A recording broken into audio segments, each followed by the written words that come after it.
que eu acho que a gente pode extrair disso tudo, né? O que a gente pode extrair é que, sem dúvida nenhuma, né, a low touch economy, ela leva cada vez mais comodidade, conveniência e eficiência para os consumidores, para os usuários, para os alunos, para os clientes, para quem quer que seja. Qual é o papel das empresas? O papel das empresas é pensar cada vez mais como é que elas conseguem fazer isso por essas pessoas em qualquer lugar do mundo.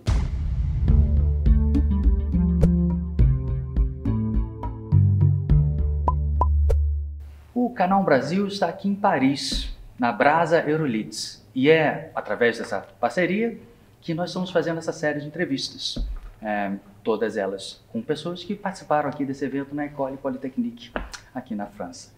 Conosco hoje, Camila Farani. Ela é investidora anjo, uma das mais conhecidas e importantes empreendedoras do Brasil e presidente da G2 Capital. Camila, muito obrigado por você estar aqui conosco, viu? Helena, eu te agradeço a todo mundo aqui da Brasa, os alunos, a organização, a Polytechnique aqui. Foi tudo muito bacana, né? Muito bem organizado. Eu acho que, antes de mais nada, é importante ter esse olhar dos alunos que estão fora do Brasil, principalmente para aqueles que estão dentro do Brasil, das amplas possibilidades, né? Camila, você é um enorme caso de sucesso, uma investidora anjo. Uma expressão que é muito conhecida para as pessoas de dentro, mas para um público mais amplo, talvez seja uma expressão curiosa, né? Você pode nos explicar o que é o papel de um investidor, no seu caso, de um investidor anjo? O investidor anjo, ele via de regra, ele investe na pessoa física, né? Parte do seu patrimônio, quando ele já atingiu algum patrimônio que seja considerável, de forma que ele disponibilize de 5% a 10% dele nas empresas nascentes de tecnologia chamadas startups. Então, a gente faz um investimento nela bem no início, né?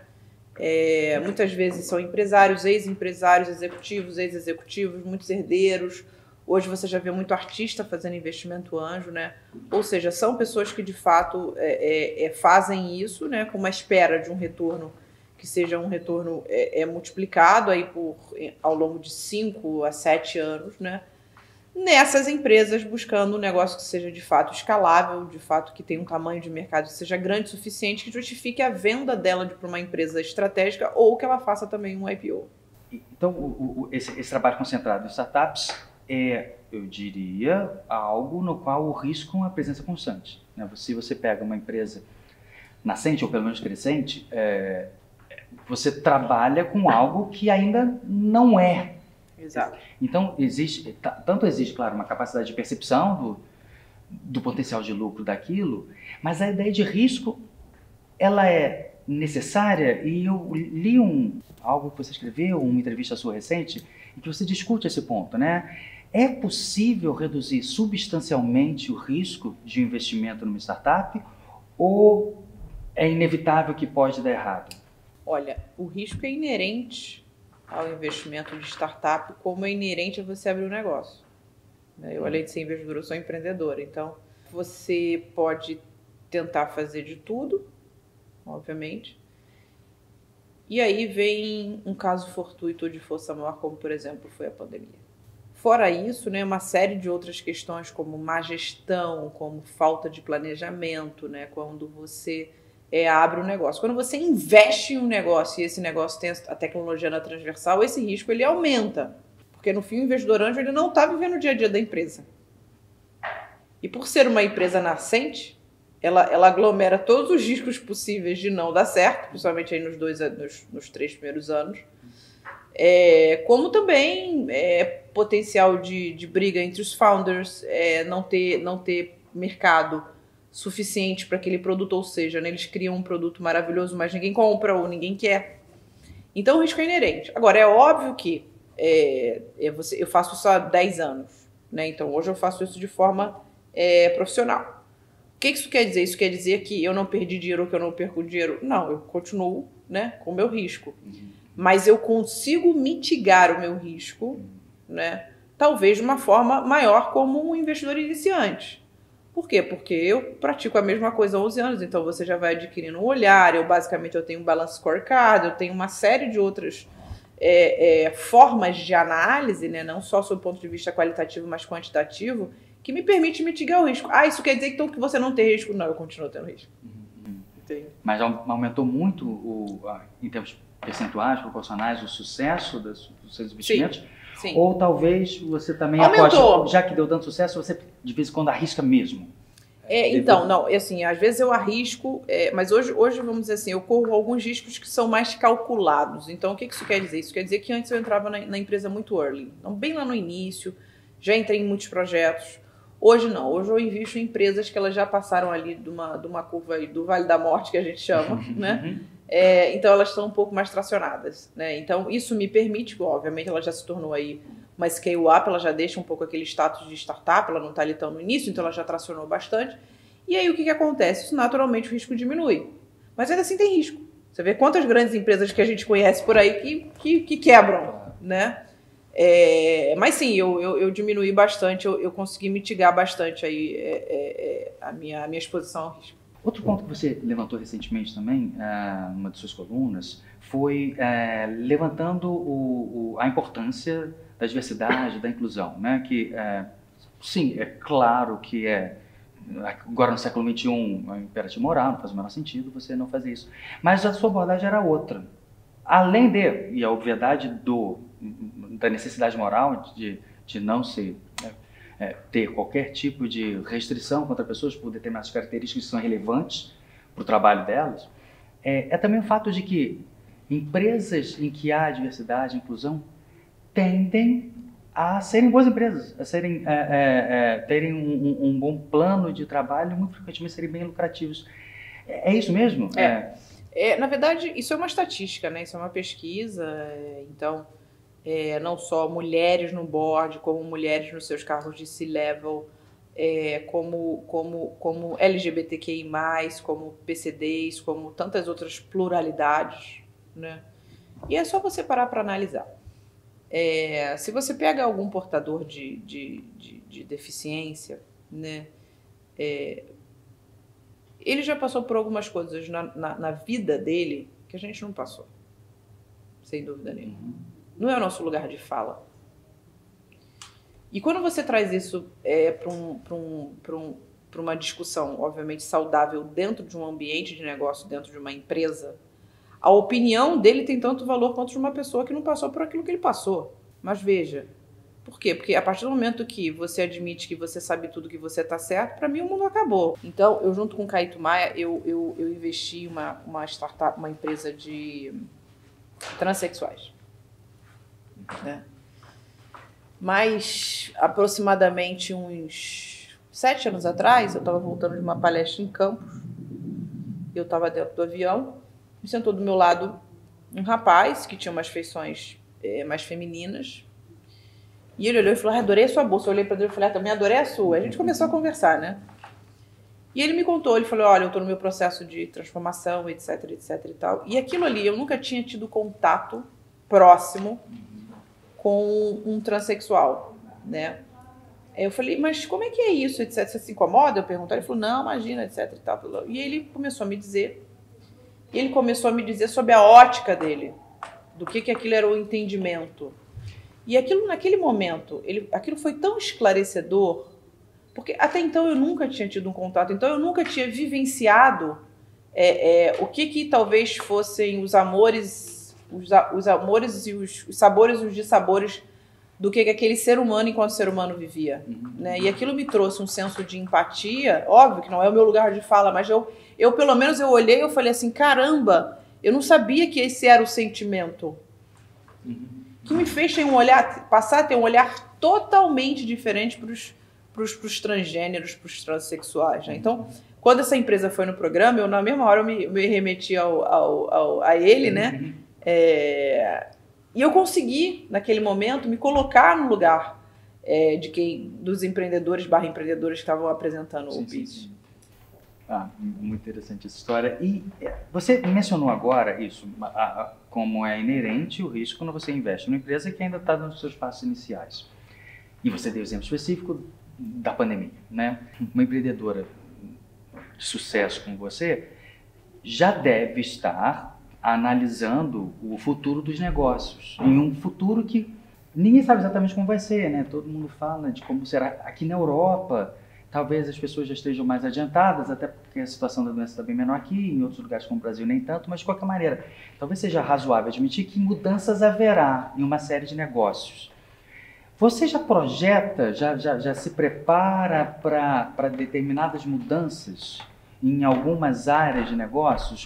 O que você projeta como alguns exemplos, talvez, de áreas em que haverá mudanças significativas para qualquer pessoa que pense em investir? Olha, eu acho que sem dúvida nenhuma a gente passa a viver a era da low touch economy ou a era da economia de baixo contato, né?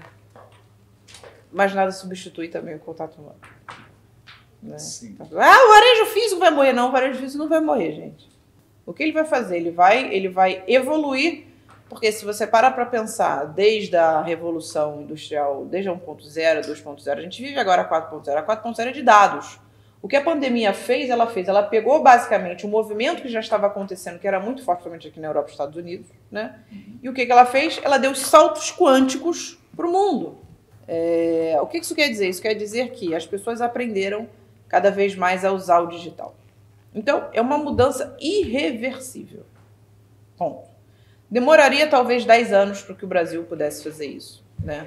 E a gente cortou aí para um ano e meio. Então, o que eu acho que a gente pode extrair disso tudo, né? O que a gente pode extrair é que, sem dúvida nenhuma, né, a low touch economy, ela leva cada vez mais comodidade, conveniência e eficiência para os consumidores, para os usuários, para os alunos, para os clientes, para quem quer que seja. Qual é o papel das empresas? O papel das empresas é pensar cada vez mais como é que elas conseguem fazer isso por essas pessoas em qualquer lugar do mundo. Porque, por exemplo, antes você chegava, eu fiz uma última viagem agora de férias, então você chegava no lugar e aí você tinha lá o concierge físico. Hoje o seu concierge é como? Ele é online. Antigamente você fazia o seu check-in no aeroporto, você fazia como? Você tinha que ir lá, você tinha que ter o guichê, ela emitia lá o seu cartão de embarque, etc e tal. Hoje você faz como? Em boa parte você já faz online e você despacha a mala num local específico. Ainda tem muitos aeroportos que fazem isso. Então, o processo de adoção do digital, ele acelerou bastante. Então, para mim, essa é a mudança mais estrutural que eu vejo. Aí você passa por um processo de políticas públicas. Então, hoje você vê lá o SUS no Brasil e ele faz você tomar vacina e ele emite um aplicativo onde você mostra. Pô, isso é uma evolução do mundo, gente. Entende? Você chega aqui na França, você só entra em qualquer lugar. Se você mostrar o seu QR Code, que obviamente foi gerado no Brasil, mas que ele vale para o mundo inteiro, principalmente aí, obviamente aqui com foco aqui na França, e você consegue entrar nos lugares. Então na verdade, essa adoção de tecnologia de uma maneira massiva, ela só foi possível, sem dúvida nenhuma, graças à pandemia. Falando agora especificamente do caso atual do Brasil, né? O Brasil está passando por um período confuso, claro, como você mesma mencionou, a dor da doença, mas também um crescimento muito acelerado da inflação, suspeitas sobre a saúde das contas do governo, teto de gastos, essa discussão toda que necessariamente você está acompanhando com bastante atenção. Mas você é uma pessoa que faz investimento em empresas nascentes, com risco. É um bom momento para arriscar no Brasil, nesse momento em que há tantos fatores, pelo menos em termos macroeconômicos, preocupantes, mas isso também pode ser visto de outra forma, também um momento de grandes oportunidades. O que você considera do momento para um investidor, uma investidora anjo, apostar em empresas nascentes, em startups, ou empresas nos seus primeiros passos? Olha, o mercado de venture capital e de investimento anjo, ele segue um movimento anticíclico. O que isso quer dizer? Isso quer dizer que fizeram uma pesquisa, esse é um dado da Stella Ventures, enfim, que é um dos grandes venture capitalists do Brasil, e foi mapeado 18 anos consecutivos no mercado da indústria de capital de risco no mundo, e entendeu que ele é anticíclico, ou seja, ele não acompanha a evolução do PIB de um país. Quando a gente faz investimento, eu não faço investimento para a empresa ter de caixa até 2, 3 meses. Eu faço investimento junto com outros investidores para ela ter caixa pelos próximos 3 anos, 4 anos, 5 anos.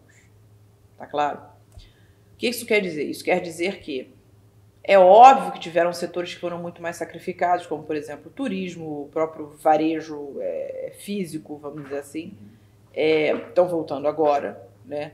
Que acabaram incluindo a tecnologia, né? Aceleraram o seu processo de inclusão da digitalização de uma forma muito mais rápida, mas que sofreram, sem dúvida nenhuma.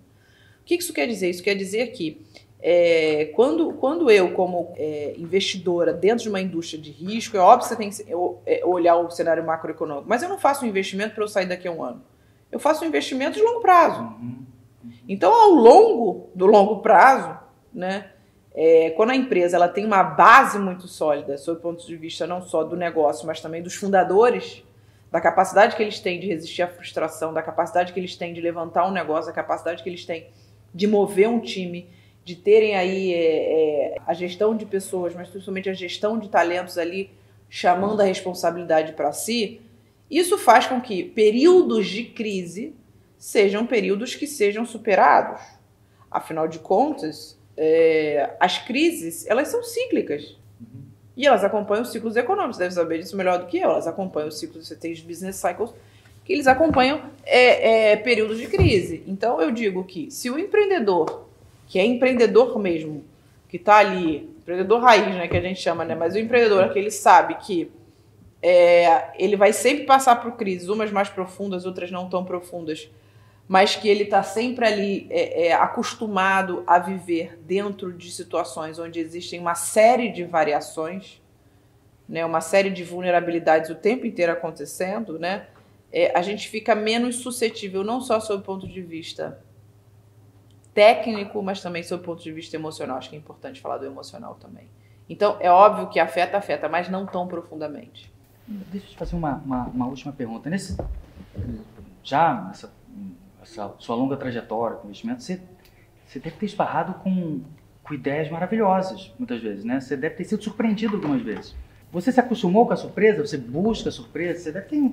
Que o sujeito pensou em fazer isso? Você tem algum caso, assim, ou dois eu nem imaginava que alguém podia fazer isso, mas essa ideia é tão boa que eu vou junto com ele. Você se acostumou a surpreender? Olha, assim, eu dentro da minha vida normal, vamos dizer assim, eu vejo muita coisa parecida, mas quando vai no Shark Tank, olha, eu vejo cada coisa, eu falei, eu nunca imaginei na minha vida que isso pudesse acontecer.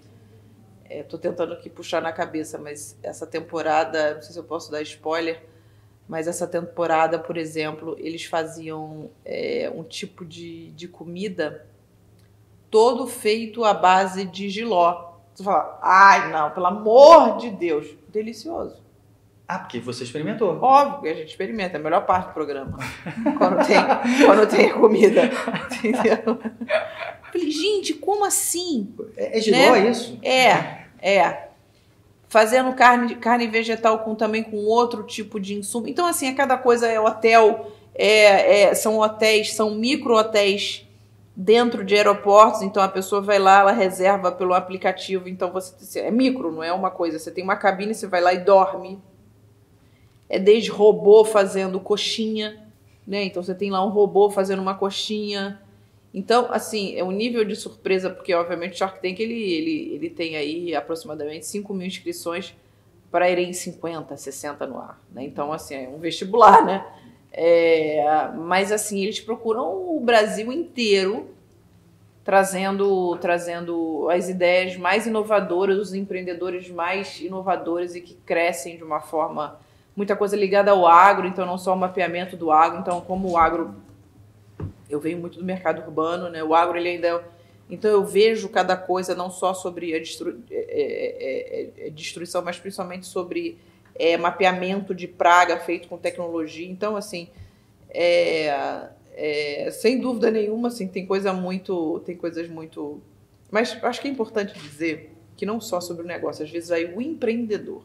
Você olha para a pessoa e você fala assim, eu não acredito que... Mas, assim, às vezes são pessoas que vieram do nada, assim, vieram de tanto sofrimento, de tanta... que você não acredita, e a pessoa chega lá e ela tá ali falando pra você de igual para igual, porque no fim somos todos iguais mesmo, não é porque a gente tá sentado naquela cadeira ali que alguém é melhor do que pior, né? Mas é aquela coisa do Shark Tank, aquela coisa como todo Shark, né? Parece.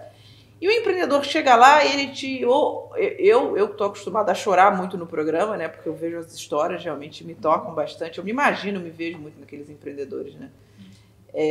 Então, assim, é uma coisa que eu queria ressaltar, além do modelo de negócio, né? São os empreendedores, às vezes, assim, trazendo tanta consistência, trazendo tanta irreverência, de lugares mais inócuos no Brasil que você não possa imaginar, e assim, eles trazendo aquilo com força e olhando ali para o tubarão, é isso sim, não...